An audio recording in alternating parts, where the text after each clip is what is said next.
Good evening, everyone. Hello, welcome online and in the room. Before I start talking about hoards, I think one of the obvious questions is, what is a hoard? This is something we talk about a lot in archaeology, but might not be so common if you're slightly outside that area. So these are two very well-known hoards. And so what do we think of as a hoard? In popular ideas, this is probably the idea of buried treasure. It's often associated with periods of unease, such as the 8th to 10th century Viking raids, the early medieval period in Scotland and the rest of Britain and Ireland. But this idea is also challenged. The idea of hoards is a little bit more complex than the idea of just buried treasure. So what is the Galloway hoard then? The Galloway hoard was buried around 900 AD. It's typical of Viking Age hoards of this 8th to 10th century in some ways, in that it has large quantities of silver items such as arm rings and ingots. But it's also really unusual because of the contents of exotic items such as this wonderful gold pin and ring. And also the presence of textiles, textiles and leather, I should say, which is very rarely preserved in hoards, and that's what brings us here tonight. It's also unusual for having a deposition context, because it was discovered by metal detectorists and then excavated by the county archaeologists. So we have an idea of the context and layers that the hoard was found in. There are around 100 inorganic elements, the hoard, so those are the metal, stone, glass, and around 254 textile fragments. So one big and complicated jigsaw puzzle.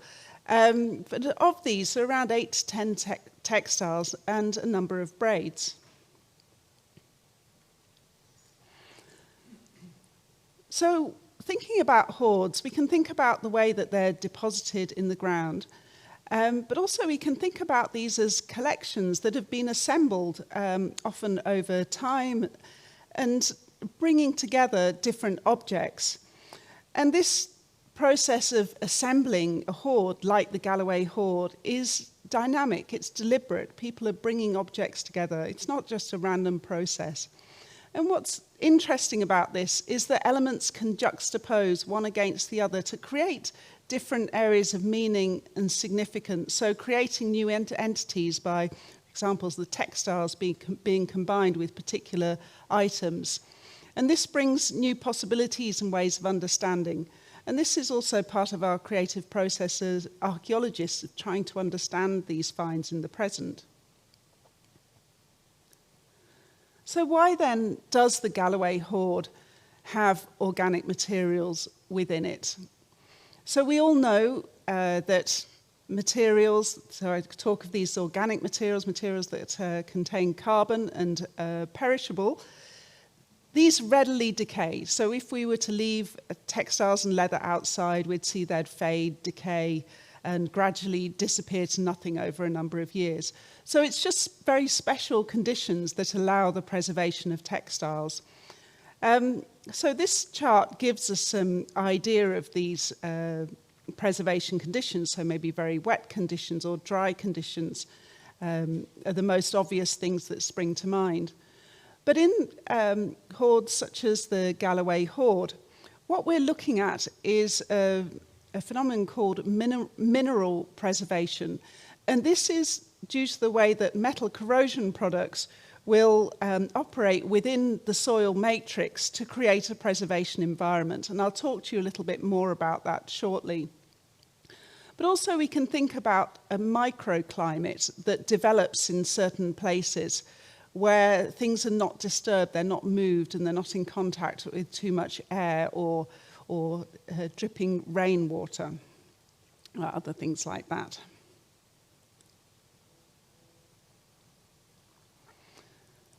So in the Galloway hoard, we've often come back to thinking about the deposition context, which is represented schematically in this diagram. So when the hoard was excavated, they first came across a layer, what we call the top layer with an Anglo-Saxon cross and silver bullion. And this then seemed to be the end of the deposit. But digging further, they then found a much greater hoard underneath. And this included a large collection of silver bullion, the gold bird pin that you saw in the previous image, more bracelets, evidence of wood, and a silver vessel. And what I'll mostly be talking about this evening is the contents of this lidded silver vessel, which creates this wonderful microclimate that I was just talking about because it has a lid on and wasn't opened. It's created an area that was less disturbed than is usual for archaeological deposits.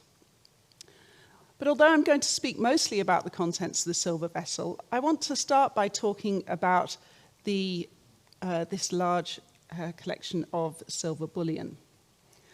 And that's because there are leather traces on around 15 of the arm rings and ingots in this lower deposit. And this deposit was also stacked in a very neat way, indicating careful packing or rolling before their deposition. The fragments of leather, some of them quite small, but this is one of the largest ones. One or two of them have rows of stitching. You can see that sort of zigzag effect on one edge, which is indicative of something being sewn. So it seems quite possible that this was a bag holding these silver items together. We've had LCMS proteomics analysis, which is analysis that looks at different types of proteins within a substance and is applied to archaeology. And this has scores to help us understand the protein that the leather would have come from. And the scores here are for red deer. And so we have these initial results that help us understand the material that the leather was made from. So we're going to look inside this wonderful lidded silver vessel. You'll notice that that although I call it a silver vessel, it's green in color, which is indicative of copper metal corrosion products. And that was because it was debased. It had a small content of copper within it. And as the metal corrodes, the copper corrodes preferentially, and so that green comes to the surface. And this was very advantageous for the preservation of the textiles, because this is what led to their preservation.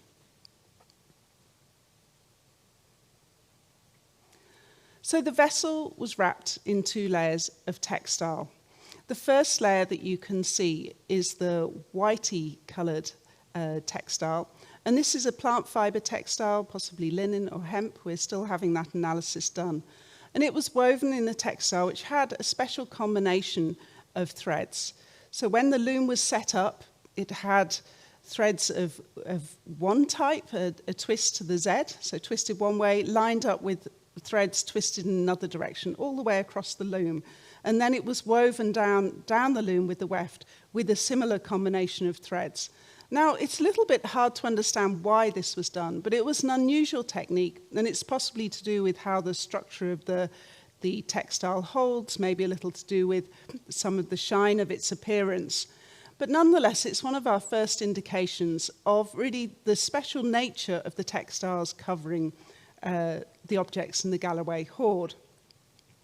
On the opposite the photograph of the vessel soon after it was excavated, there's an image in grey and white here. And this is a CT scan of the vessel that we worked on with the British Museum.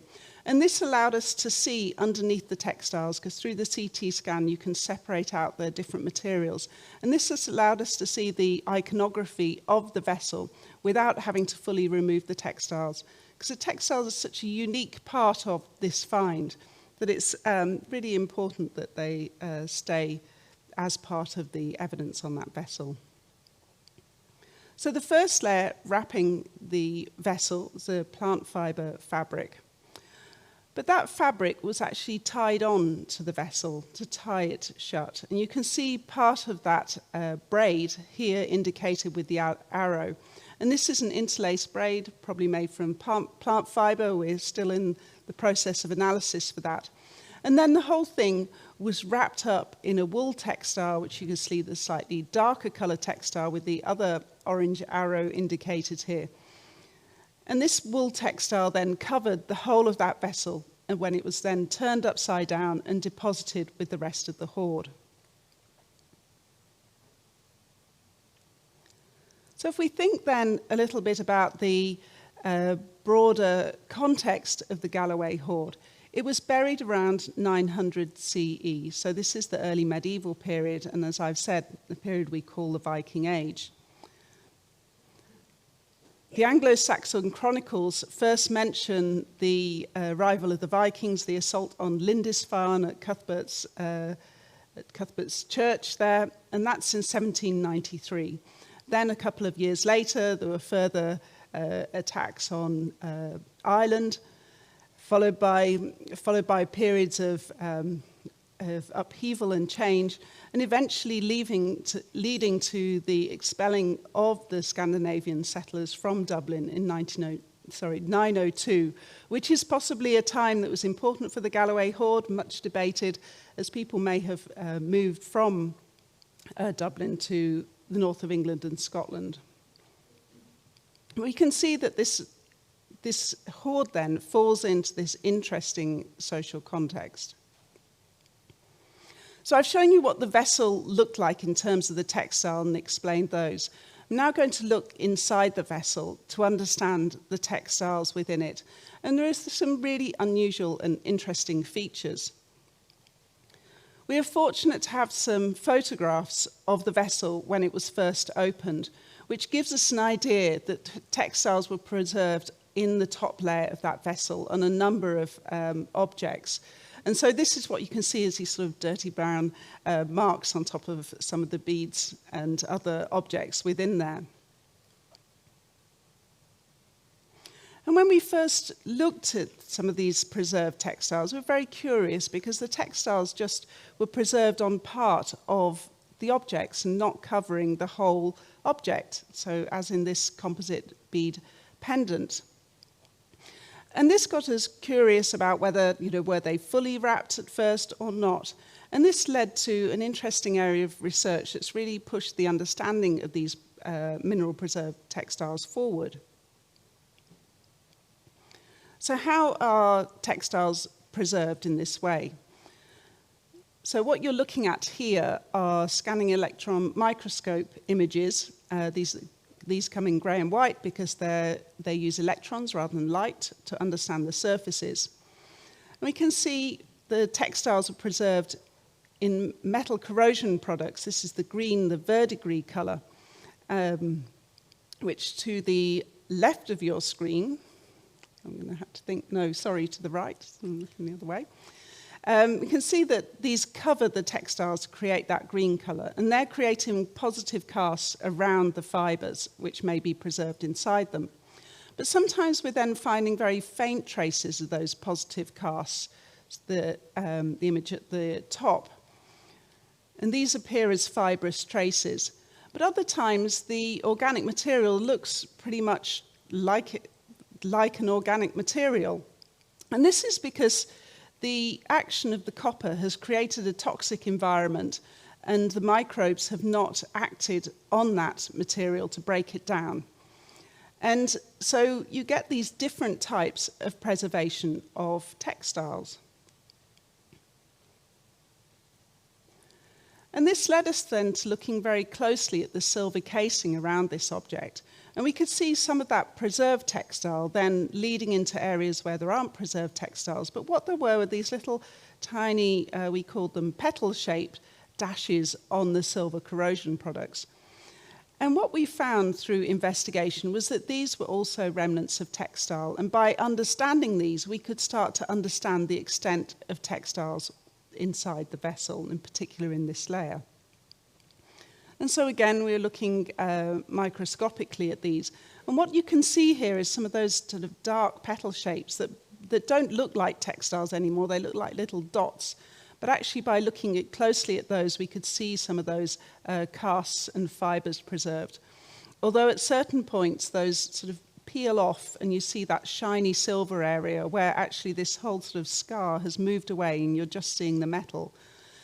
But this, because there were preserved textiles, we could understand these were textiles. Otherwise, it would have been very difficult to understand what these little shapes were. Another thing that we very fortunately noticed was that some areas where we had the preserved textiles, so the grey slide here on the composite pendant I was just showing you, was actually the sort of mirror matching image of a textile impression on another object. So this is where we could actually start to see where one object was touching another. So taking in mind these two images and these matching areas, if we then go back to look at the object from the top layer, the little pendant I was just showing you with the preserved textiles was actually sitting on top of the silver penannular brooch that's in the center of the image. And so we know that the bead was covered, but actually the brooch wasn't covered because they were touching one another. So through processes such as this, we could start to explore this top layer.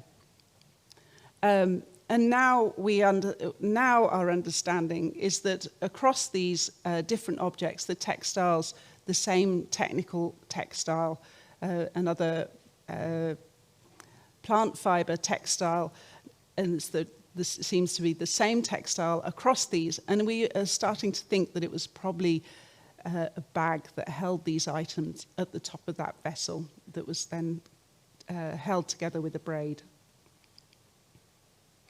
So that's the top layer of what's inside the vessel and the textiles there. So as we move into the vessel, there are two bundles which are particularly rich in textile evidence. The bundle at the top is the one I will call the socketed mount bundle, and the one at the bottom in this image is the rock crystal bundle. So we will start by looking at this socketed mount bundle. And what I'm showing you here is a photograph of the bundle and then a diagram with these different colors to try and help you understand the different fabrics there. Because in fact, this is wrapped or holds two different textiles, again, both made of plant fiber fabrics. And one of them is a closer weave textile, a little bit denser, and the other one's a little bit more open.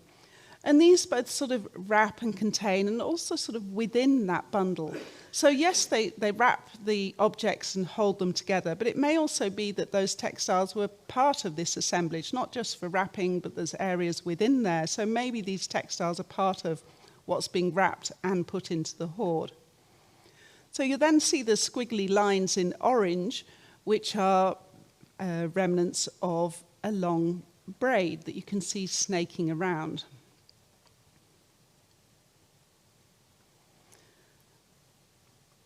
So there are a whole number of these braid fragments.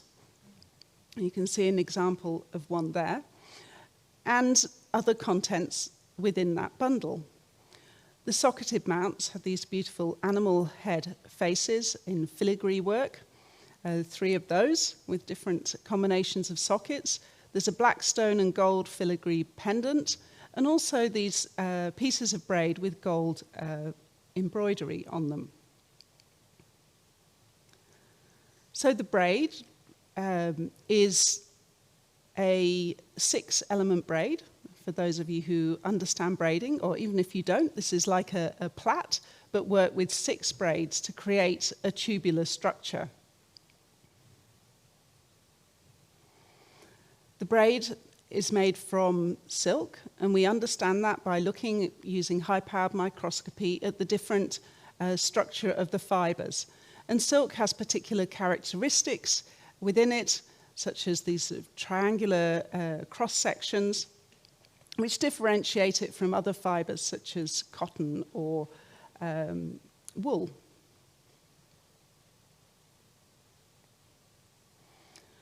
When we were looking at this braid, we were really excited to see that there were 2 very slightly different coloured sections of some of the braids. And you can see here the green and the red arrows are showing those 2 slightly different coloured areas. Now, these are what we call technically archaeological brown, so they don't look very different, but it's just hints of slight different colours. And so we worked with colleagues in the KIK lab at Brussels to carry out dye analysis to understand if there are any chemical traces of colour molecules left in these braids. And we've had the results back for these, and these were really interesting because we separated out very carefully the different parts of that braid and had them analysed separately, so the sort of greeny brown colour and the slightly reddy brown colour. So this is a technique called high-performance liquid chromatography. So they were analysed separately, and what we found within both of them were that there were red and blue dye molecules. But in each of those colours, the balance of the red and blue dye molecules was slightly different. So what we seem to have, and the interpretation of this can vary, but what we seem to have then is probably a purple colour, but a slightly different purple colour for the braid. And so this would have created a lovely textured effect to the braid, this wonderful purple colour. So a lot of the braids were the 6-strand tubular braid I just showed you, but some of those were then sewn together and embroidered with gold thread. And this gold thread's a really interesting example. We found it very difficult to find anything similar because most gold thread is made in this period with twisting together the gold thread, twisting it around a core. So another yarn, not a gold yarn. But in this case, they've then twisted it again. So there's a double twist, which is what creates this wonderful texture and sort of dynamic pattern to the gold thread itself. And this was then embroidered and couched onto 2 of the braids to hold them together. And we can see that there's a little end to the embroidery there, so it's not broken off, it's actually got a definite end, which gives an idea that then the 2 braids held together here and may well have separated out after that. Anyway, this is, again, a CT scan, a micro CT scan this time, of that little area of braid. And what you can see here is just the gold thread, and it's showing you that structure of the gold yarn. And also the potential of being able to use these techniques to work and look inside structures for things that you can't see, because of course we don't want to cut these apart. Okay, so where did we find this braid? From the diagram you see that we found the braid in the bundle as a whole. But looking carefully then at these socketed mounts, we also found tiny pieces of braid inside all of them and held with an absolutely tiny little gold pin to keep that braid in place. So from this, we understand that these socketed mounts had braid within them, and it seems that it's the same braid and potentially connects them all up together. Now, this is quite controversial because previously objects like these have been interpreted as eastals, which have been interpreted as Bible pointers. So this indicates a different type of use, certainly within the Galloway hoard. Not only was that braid found in the little animal heads, but also a piece of the braid was found in the Blackstone pendant. And the little diagram that I'm showing you in grey and white is once again a scanning electron micrograph. And what I was working here with Mary Davis, the scientific analysis on the team, and we found that there was rubbing of gold on that braid. So the pendant's actually quite heavy, and it seems like this really was used as a cord to hold the weight of that pendant, not just threaded in at the time of putting it into the hoard, because there was enough movement on there to rub some of the gold onto the braid. So that's a really nice detail to try and help us understand how these objects were being used. So our interpretations of the braid and how it connects up with the rest of that bundle vary and will no doubt be debated. But it seems like the Blackstone pendant was suspended on the braid and held with a little gold ring at the top. There was an area where two of the braids are sewn together sewn together and then embroidered in part of their length. And then, again, looking at those socketed mounts, joined together somehow to create another combination object with these gold objects. And we like to think of this as a sort of cowboy's bowler tie. Might not have been that, but that sort of structure. Quite how all these objects go together, we're still investigating and considering. So the second bundle in the Galloway hoard is the rock crystal bundle. And this object was very delicate as it came out because it had some very fine textiles on it. And you can see just how that was found. Partway through its conservation, we started to understand the rock crystal jar within the bundle. And this is work that my colleagues have been working on in depth. And this is a really exotic item made from rock crystal, covered with the gold, something that's preciously been put together. There's a Latin inscription on the bottom which refers to Bishop Higvald.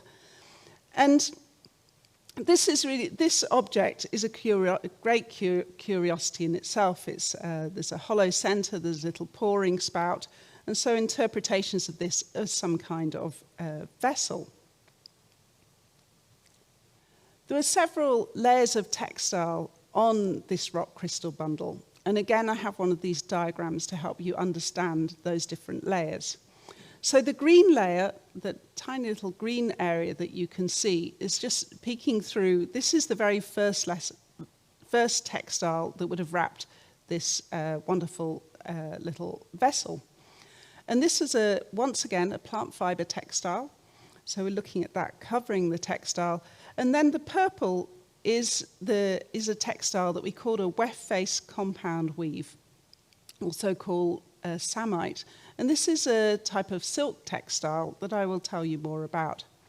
Covering that then is a piece of leather, and tiny little stitches on the leather, little red stitches, maybe indicate that this was sewn together, so part of a pouch, leather-lined, silk-lined pouch, to keep the vessel in. So going back to the place of that bundle then with the wrapped rock crystal in the vessel, what you're seeing here is the back of one of the brooches, this green area again. This is mineral preserved leather. And so that vessel has been pressed against the brooch and it's left some of the leather on the back of the brooch. So again, we know that the brooch wasn't wrapped, and the brooch, this and other brooches weren't wrapped, but the vessel was wrapped. So we understand that some things are going into the vessel with textiles and braids and leather, and some things aren't.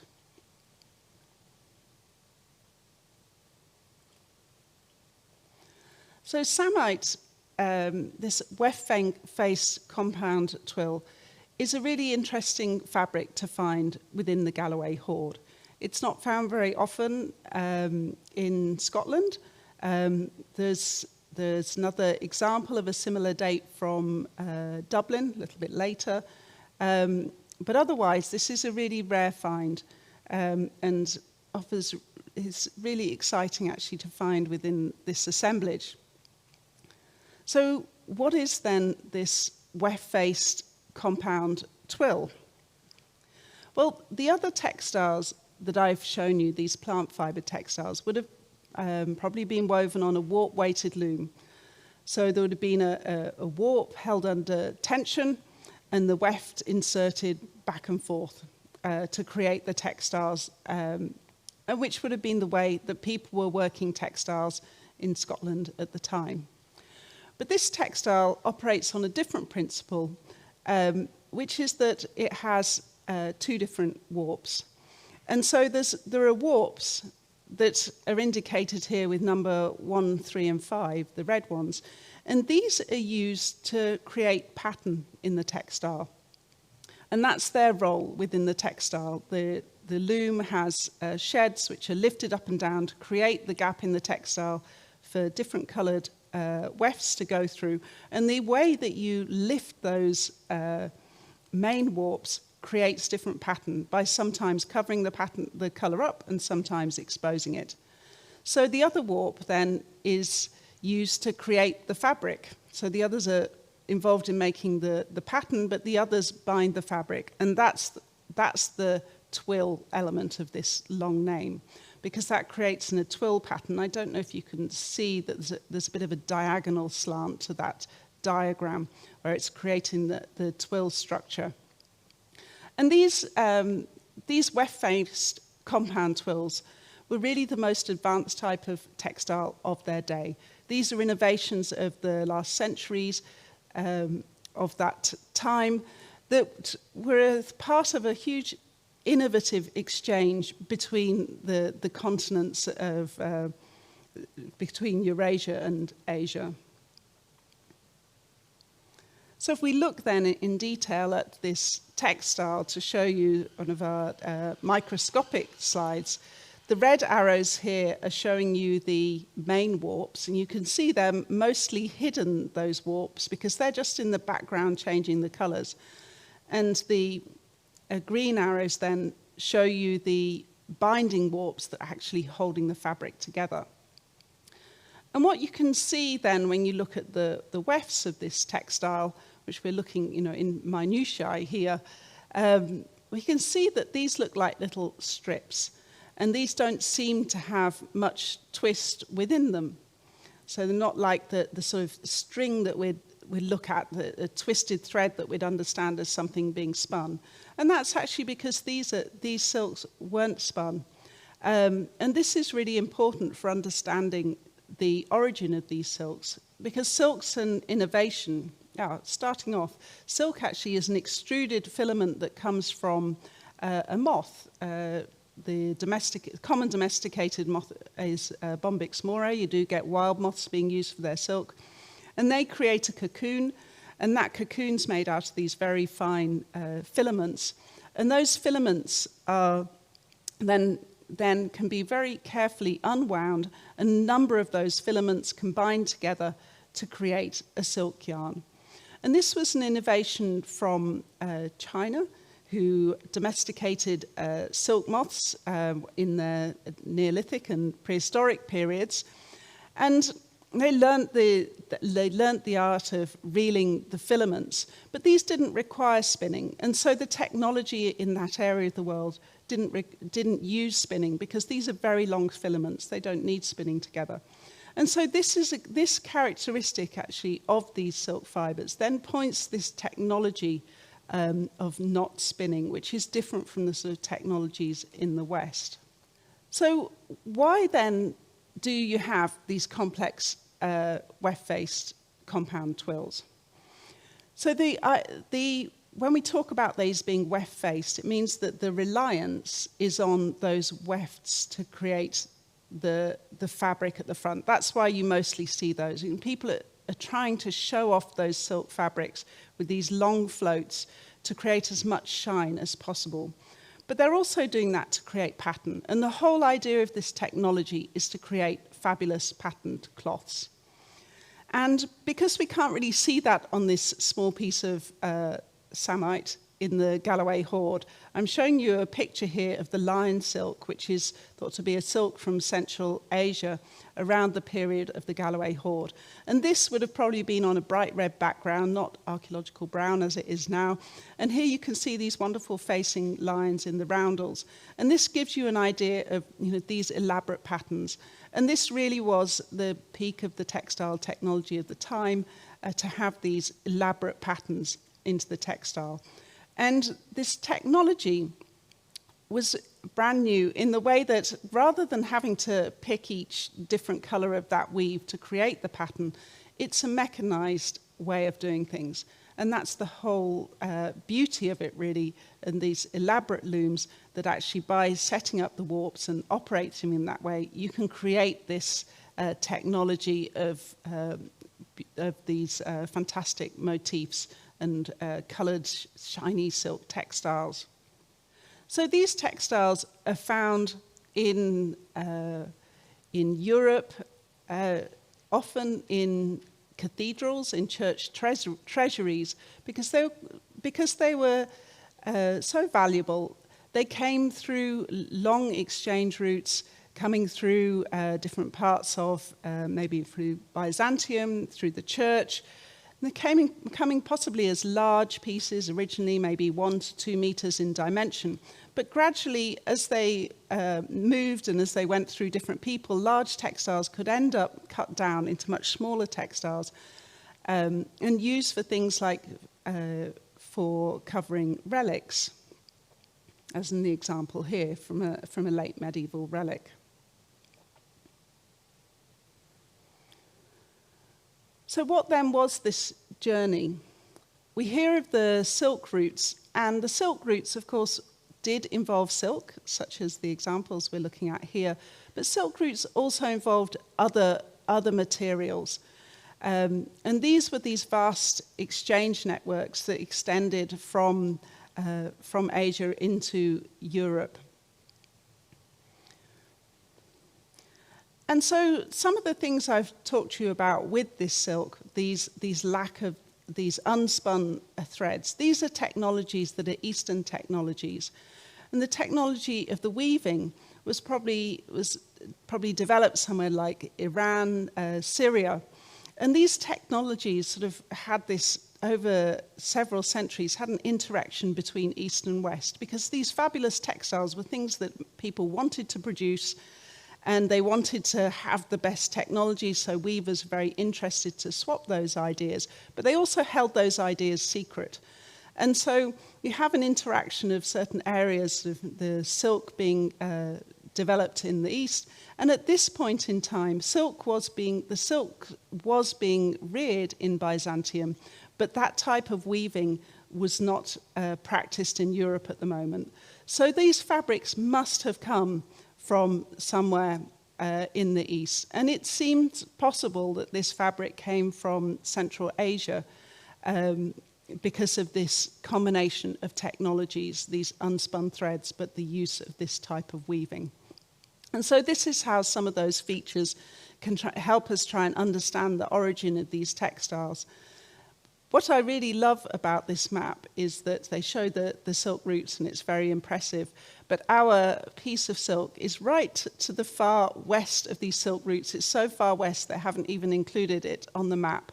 And so we're looking at the Galloway Hoard really being at the extremities of these silk routes. And it is remarkable that these materials are coming that way through these sort of complex interactions of gifts between nobility and churches and other people.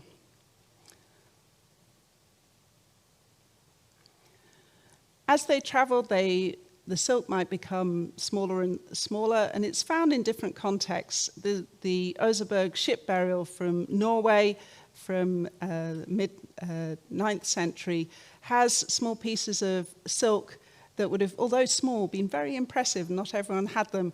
And these were probably sewn onto the cuffs of garments to create these lovely patterned decoration, bright colours and shining. So we know of other contexts for these silks. And in the Galloway Hoard, this then comes into this little pouch, which would have maybe, when opened, shown this wonderful silk item within it.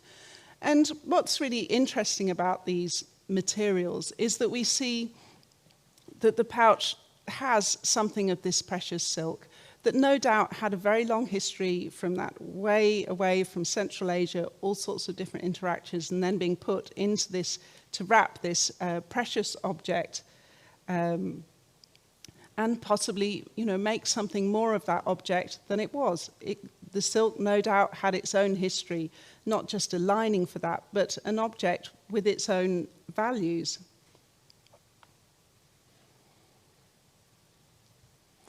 So when we think then of these fragile treasures of the Galloway Hoard, I think we can see these at different levels. We can see, first of all, that we actually find them within a hoard, which is really extraordinary through the preservation. So within the Galloway Hoard, actually having these fragile textiles preserved there helps us understand something new about hoards. They're not only the metals, these wonderful collections of metals and other inorganic materials. They're things that have been wrapped, they've been looked after. There's some of those traces we often debate about how much those look like relics due to the way they're tied and wrapped. Or maybe they're not, but there's something reminiscent of that practice. So we understand something about the Galloway hoard, and we think about those materials in those objects in a different way because they're wrapped. We can also think about that braid connecting objects together, and so we understand them, very directly in a different way as a group of objects, as an assemblage in something that acted in a way that we hadn't anticipated before. We can also see how textiles had value in their own right. The plant fibre textiles, the idea of these bright white textiles from plant fibres they are in some ways, along with wool, some of the more common textiles to find, but they are particularly special examples found in the Galloway hoard. And also in this period, the idea of the role of Christianity might make us think that these particularly white textiles made from plant fibres could have carried with them ideas of purity. And then, of course, the silk textile and the braids, we see then the value of the particular materials and these textiles that have made these long journeys, complex journeys, lots of different owners.